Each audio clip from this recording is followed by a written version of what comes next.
Vélez Rubio es un municipio español de Almería, en Andalucía, situado en la comarca de Los Vélez y a 160 kilómetros de la capital.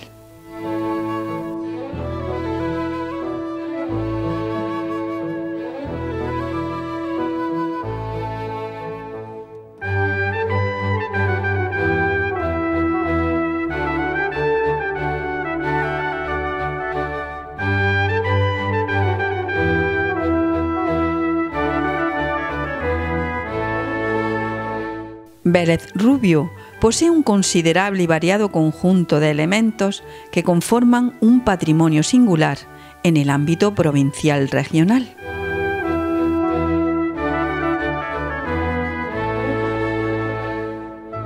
Otros rasgos que identifican globalmente el mencionado patrimonio son la calidad y envergadura de algunos de sus edificios más representativos, y la identidad o semejanza en cuanto a la arquitectura doméstica de tipo tradicional y las peculiaridades etnográficas básicas.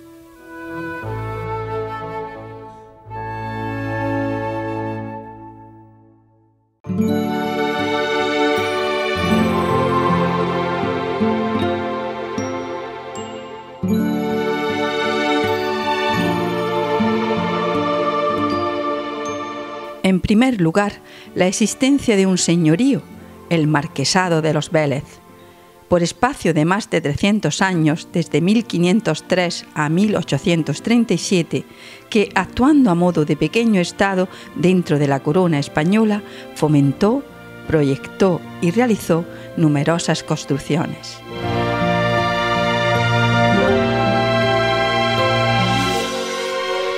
Segundo, un estamento eclesiástico extenso y con abundantes bienes de toda clase, en una zona donde solían recaudarse elevadas rentas. De ahí la considerable cantidad de edificios de tipo religioso, así como su monumentalidad y riqueza decorativa. Tercero, una clase dirigente adinerada, conservadora y dispuesta a invertir grandes sumas de dinero en bienes suntuarios, con el fin de afirmar su posición social de privilegio y resaltar su situación frente al resto de los vecinos.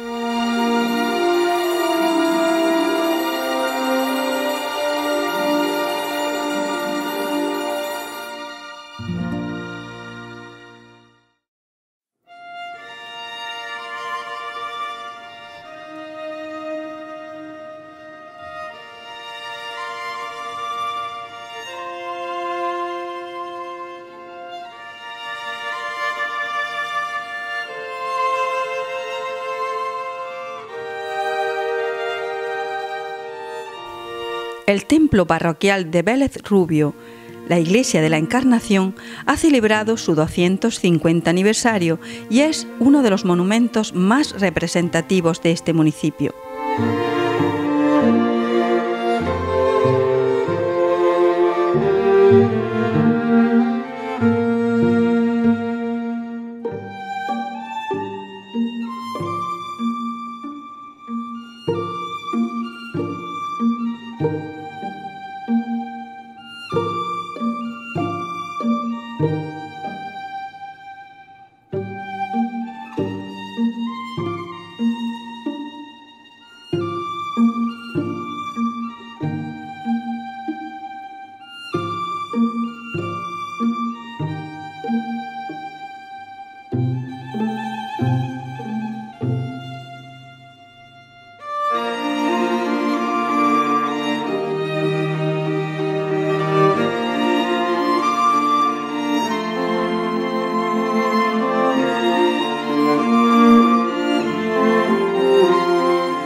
Estamos en la Iglesia de la Encarnación de Vélez Rubio.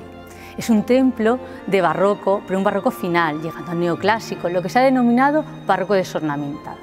Fue mandado construir por el 10º marqués de los Vélez, don Antonio Álvarez de Toledo, marqués de los Vélez y de Villafranca, como obligación que tenía el señor territorial de dotar de templos y de arreglos de los mismos a los edificios de su señorío. Pensar que en este momento, en 1751, la primitiva iglesia de San Pedro había sufrido muchísimo, con un terremoto que la deja muy deteriorada o prácticamente arruinada.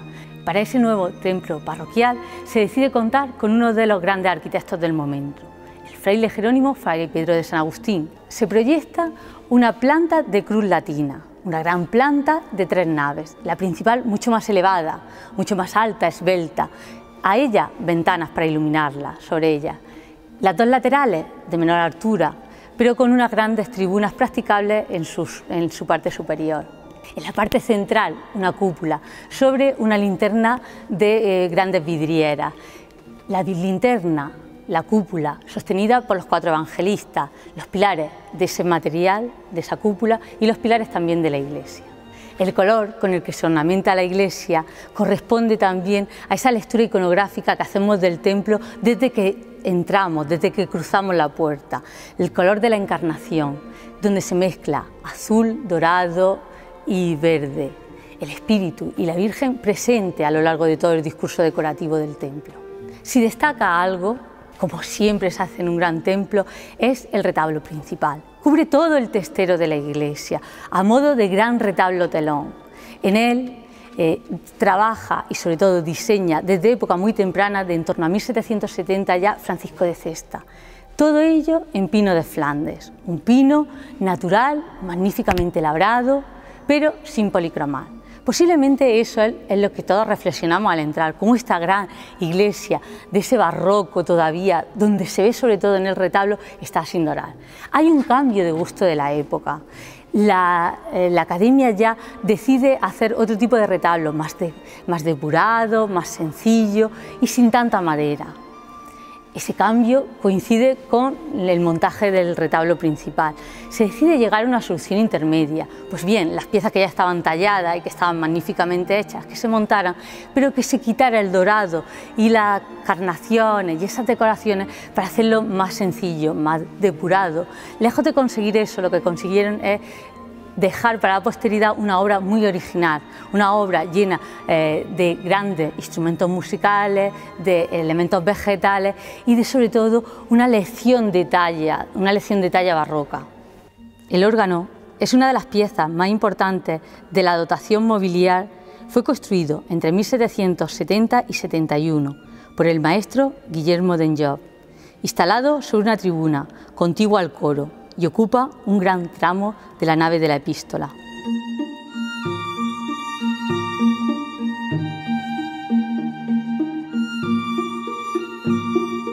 La fachada principal está labrada en piedra y tiene la disposición de una fachada retablo en 3 cuerpos. Entre las pilastras del primer cuerpo, la estatua en piedra de San Blas, patrón del pueblo, y San Indalecio, patrón de la diócesis. Destaca en el primer cuerpo el escudo del 10º marqués de los Vélez, don Antonio Álvarez de Toledo, aquel que fue encargado y por obligación tenía costear el propio edificio. En el segundo cuerpo otras 2 hornacinas, con estatuas de San Pedro y San Pablo. El tercero está dedicado a resaltar el tema, la Encarnación, en un gran medallón, enmarcando toda la fachada principal 2 esbeltas torres cuadradas, con 4 cuerpos de ladrillo y un cuerpo octogonal. Corona un tejado arqueado.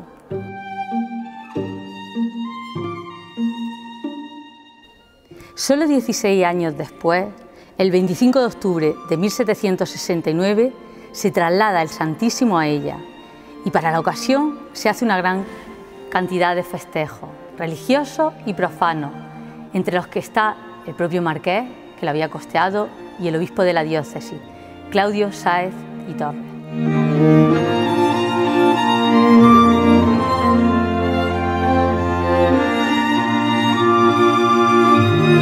La Virgen de los Dolores, imagen de gran devoción inspirada en la obra de Salzillo, es una obra de gran intensidad emocional de un cortejo que, según sus contemporáneos, producía ternura y lágrimas. En la mirada desconsolada dirigida hacia el cielo y en el pálido rostro de textura sonrosada con lágrimas de cristal.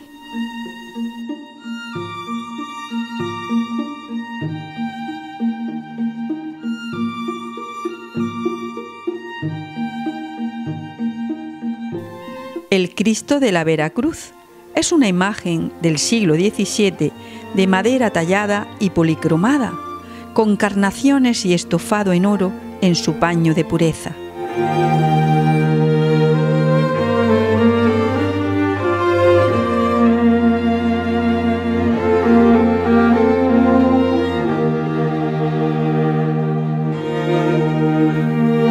Posee articulados los brazos para representar el rito del enclavamiento y del descendimiento en la Semana Santa.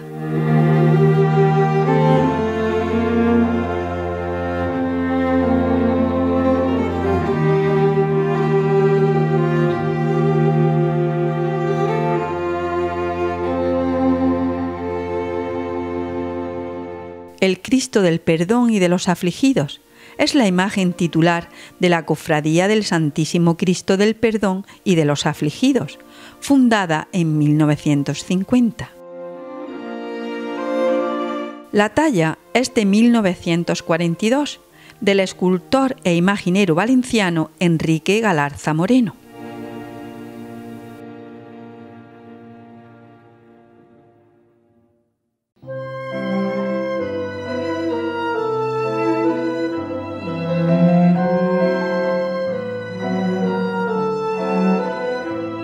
La mayor parte de la arquitectura doméstica velezana responde a un tipo peculiar dentro de la actual provincia de Almería, originado en una sociedad decimonónica de base agraria y claramente dividida en clases sociales, donde la vivienda, además de cumplir las funciones propias de hogar y dependencias para almacenes y aperos de trabajo, es también un claro signo exterior de la condición social del propietario.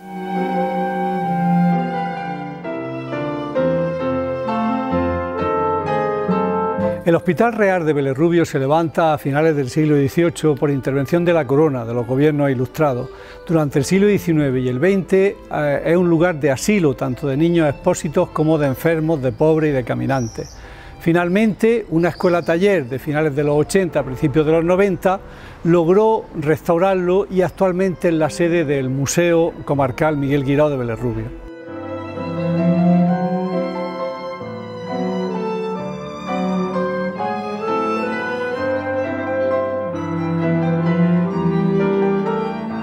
Actualmente estamos dentro del casco histórico-artístico de Belerrubio, que fue declarado bien de interés cultural a mediados de los años 80.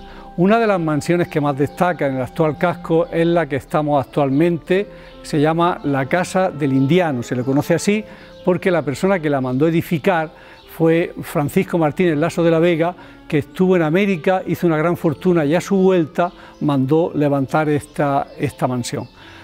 Posteriormente la casa ha sido habitada por otras familias y actualmente sus propietarios, que son 3 hermanos, la cuidan con muchísimo esmero y cualquiera que pase por la puerta puede comprobar perfectamente el buen estado en el que está. Se trata de una edificación de tipo barroca, como hay otra en el pueblo, quizá esta es la más destacada, donde destaca la piedra y el ladrillo fundamentalmente, y una rejería de forja que nos sorprende muchísimo cuando paseamos delante de ella.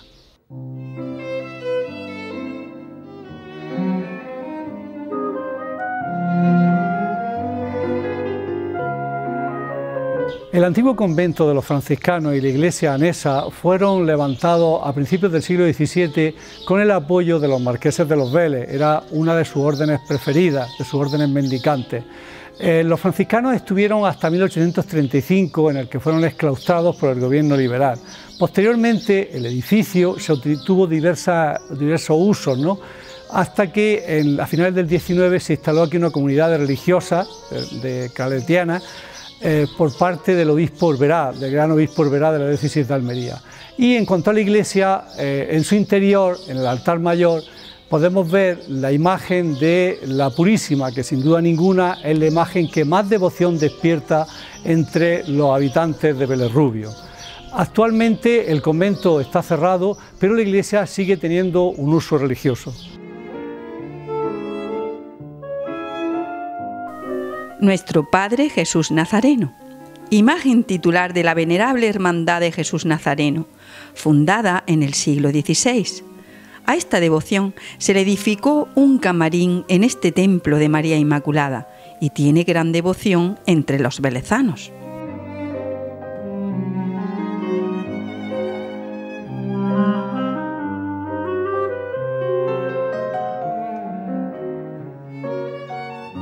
Seguimos visitando algunos de los edificios más característicos del casco antiguo histórico-artístico de Vélez Rubio. En esta ocasión estamos justo delante de la puerta, de la fachada de la antigua iglesia de San José. Este templo se levantó a la misma vez que el palacio que está anexo, que se le conoce actualmente como Palacio de las Catequistas, porque son las propietarias actuales de ese edificio, aunque originalmente era el Palacio del Marqués, lugar donde se alojaban los administradores del Marqués, y el propio Marqués, cuando vino en el siglo XVIII a inaugurar el Templo de Vélez Rubio, fue ahí donde se hospedó, en el edificio que hay anexo. Esta iglesia actualmente ya no cumple la función de culto, solamente un día de la Semana Santa, y durante la Navidad hay una exposición de belenes. El resto del tiempo el edificio se utiliza como sala de exposiciones. Se trata también de un edificio antiguo del siglo XVIII, pero muy remodelado durante el siglo XIX.